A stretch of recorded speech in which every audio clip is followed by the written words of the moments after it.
I am Natashia Brewer, and welcome to Renew Your Mind with Natashia Brewer. Thank you for tuning in today. I am so excited to share this information with you.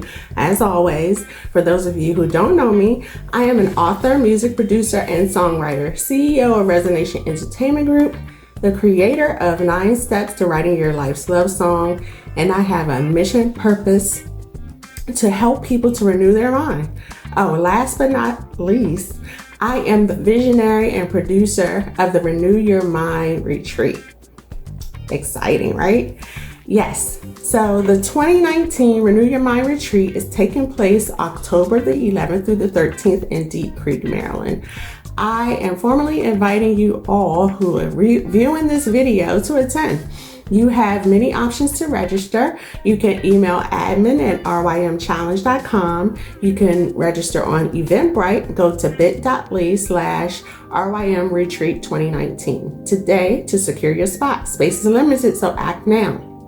As we prepare for this wonderful event, I want to expose you all to some of the great people involved in making this event epic and life-changing. Each week, we are discussing specific questions that are relevant and critical to renewing the mind. This week's question is, how important is it to release baggage from the past? This is crucial. Today, I am speaking with Mahjooba Bianchi. She is the CEO of 3T Systems. You heard her last week. And she is a speaker. This retreat is going to be amazing. The theme is the strength of the woman, and it's focusing on reflection, restoration, and refocus. So secure your spot today by going to bit.ly/rymretreat 2019. Not going to hold you any further. Let's get started and hear all the great things that Mahjooba has to share with us today. All the wisdom, all right? So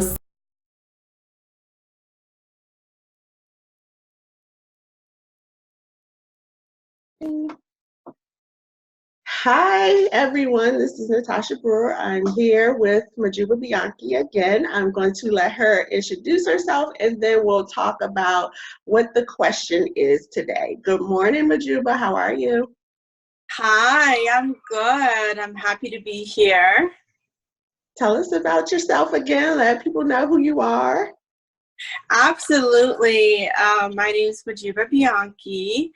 I'm a mom of 3 kids, and I'm also the CEO of 3T Systems. I help professionals obtain certifications that help them further their careers and get the much needed promotion and salary increases that they deserve. Excellent, excellent. All about advancement and growth. Love it. Today, we're talking about why is it important to release baggage? So this is key, and I see it all the time, how people are struggling with stress and, lack of focus in certain things and areas in their life. And you can 9 times out of 10 contribute it to or attribute it to something that occurred in the past. So tell me your thoughts on why it's important about releasing baggage in a person's life. Absolutely. I think that we can all agree that we all go through things in life that give us baggages and that we just carry with us, carry that load a lot of times, for too long. But before I talk about that, I do want to talk about some of the baggages that I've gone through in life that were difficult situations that I had to deal with. I dealt with going through cancer as a first mom. I was my first child was born. She was just about 3.5 months old, and I found out that I was diagnosed with stage 2 Hodgkin's lymphoma. So that was something very difficult that I had to deal with. And I also, shortly after finishing my cancer treatment, went through divorce. I found out that I was married to someone who was clinically diagnosed with bipolar and schizophrenia, and I just didn't know. It was never revealed to me. And I would take a lot of what was happening in that relationship and blaming myself for it and trying to figure out ways to fix the problems by fixing myself, as how I thought the problem would get resolved. And also that I found myself to be a single mom, divorced in a culture that looked at divorce as a shame, as something that no one ever goes through. I was the first divorcee in the family. So when you talk about baggage, I had my loads and loads of it.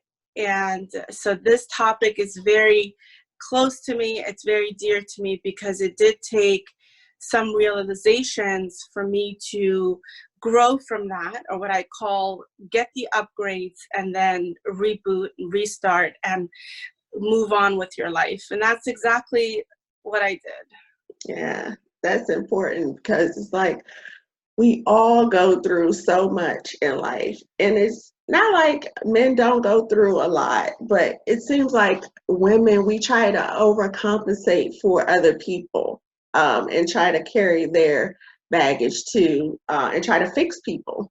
And you said something that was really key that, so what advice would you tell somebody? How did you get over it? How did you release it? How did you deal with it? What I realized was, I went through this period of depression. I really did, in terms of blaming. I blamed God for my cancer. I blamed my family for the bad marriage. I blamed myself for, getting myself in this situation. And I would have these fights with these individuals in my head. And they would be pretty intense, where I would just become so angry and it would ruin my day. And I would just want to stay in my room and just not talk to anyone because I was too busy having fights with these people that I blamed and God for the things that had happened to me. And so to me now, I realize that really our baggage is the unspoken words that we have not gotten a chance to tell someone exactly how we feel in terms of what they did to us and how they hurt us. Right. And then I read somewhere that said the forgiveness, that you forgive, but you don't forgive because of them, of what that person did to you. You don't need to forgive that person, but you have to forgive the situation. You have to forgive because it's going to release them from your life. It's going to release them from you mentally. So when I read that really resonated with me. Louise Hay was one of the first self-help books that I picked up. And at that point, I didn't even know what to do or how to fix myself. But I did realize that, a few things. That one of the things that I thought about is that God is constant, God is good, that God only brings blessings, and that this cancer didn't come from him. So I denied that first. And I realized that that God is light and that cancer is darkness, and that I can't associate the two. Right. So there was that mindset change. There was a trust back in God that, no, there's a different way of us thinking about it. Right. Secondly, I did the forgiveness. I really forgave my ex. I forgave wherever I thought my parents had done me wrong. I forgave them there. And I also forgave myself. I said to myself, I said, at that time, that is the only thing you knew to do. And that was the path you chose. Forgive yourself for that and know that now you know better. Right. That is so perfect advice. And you know how I always talk about figure out the why, forgiveness, and, even communicating to those people who have hurt you to say, this is how it made me feel. Because 9 times out of 10, they don't recognize that they truly hurt you or how their words or their actions impacted you. And another thing that is important, and I kind of talk about, is how the perspective of others, and how to recognize, like you said, your ex-husband was dealing with some mental issues, and how to look at different perspectives of why people act the way that they act. So in baggage, in dealing with it, do you think perspective is key or important to recognize when you're going through the healing process and releasing baggage? Perspective is key, as long as you're not denying yourself the mental peace, as long as you're not giving up too much of yourself in order to understand someone else's perspective. Right. What we hear a lot is, especially me, at that time, yes, I try to understand my ex-husband's perspective in treating me the way he did, but I didn't deserve that treatment. So I Right. think there's a fine line between, yes, it's good to have perspective, and I do agree in that, and I think we talked about that in our other, webinar. But there is a line to that. Whenever that perspective hurts you or denies you your peace of mind and makes you cry at night or makes you hate yourself, that's when you should stop. And that's when you know that that's not perspective. You're actually giving up a part of yourself just because you want to accommodate another person's behavior. I love that because it ties into boundaries and consequences for actions. And you really can't set boundaries for you unless you know you and know what your worth is, kind of what you talked about, that you didn't deserve and you don't deserve certain treatment. So I think that's pretty key. So talk about boundaries and how that plays into baggage. Absolutely. I love what you just said. I think knowing boundaries and all of what I went through helped me understand who I was and what I wanted in life now. I no longer looked at what everyone else wanted from Mahjooba. Now it was about, I know myself better. I trust God. I know that if I pray about things, I know that if I ask from him, that I will receive. So when that trust came in, really, I took a period of about a year to just meditate, to heal myself, to do a lot of forgiveness, to write letters to those that had hurt me, whether they received it or not. Because a lot of times we don't know where the person is anymore. Right. And so you write those letters and you burn it, but you wrote it and be done. And that's exactly what I did. And then I prayed and I prayed. I said, God, if I'm meant to love again, if there's another person that's supposed to come in my life and be in my life and my daughter's life, Right. and be the husband that I want. And I had specific categories, and I made sure that I wrote those down. And I kid you not, that literally within 3 months, I found my husband, and we've been married for 8 years. And we don't have a single unhappy day. The man treats me like how I wanted to be treated and the boundaries I created for myself. And so he treats me that way. And I'm so much happier today. But it took all the stuff that I went through to be where I am today. It took all of that. So I am grateful for my experiences and the baggages, but I'm also grateful for the process of letting them go and realizing that life is good, that God is with us, that when you pray and want something, you will receive. Yeah, I love that you said that. You're like, I knew what I wanted. I wrote it down. He answered, yes, yes, yes. But one of the things that you mentioned was like forgiveness and the whole process of even writing letters and burning them.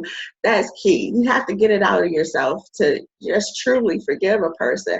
But one of the things that you said that was so great is that you took the time to actually heal, to work through your issues. And I think that's what happens when people don't do that. They don't take a break. They don't give themselves time to, process what happened or deal with the baggage. They end up in these cycles. And they're like, well, how did I end up with the same person? What are your thoughts on that? Yes. Oh my God. Yes. Yes. What I didn't want was to get into another relationship and treat that person in terms of the mistrust that came from the other relationship. I didn't want to go into another relationship not trusting that person, believing that they're going to hurt me, thinking again that they're in it for something else. All the feelings that my ex made me feel, everything I went through with that relationship, I said to myself, I said, no, who am I? I'm a person that loves, I'm a person that trusts, I believe in the good of people, and I believe that no one wants to harm you. That's me.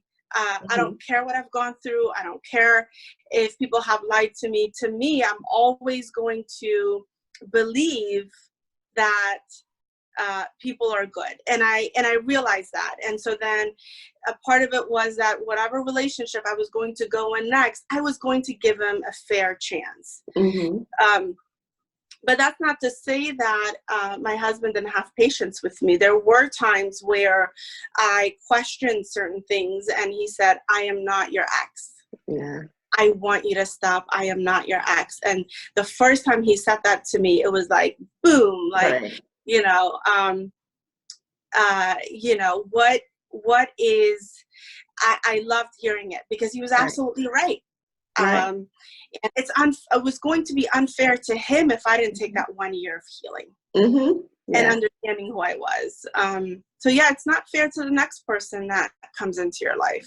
Yeah. And see, he was like, he had his boundaries and he had his consequences set. He's like, no. I love it. Yeah. I love that. So what other advice would you give a person who's like struggling and they're just don't know where to go or where to turn or what to do?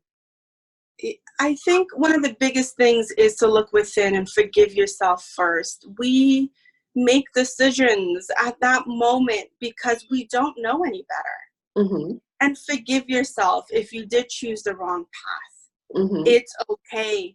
I always look at nature. I look at the seasons. I look at just the days. There's night and then there's morning. There's night and then there's morning. The sun comes up.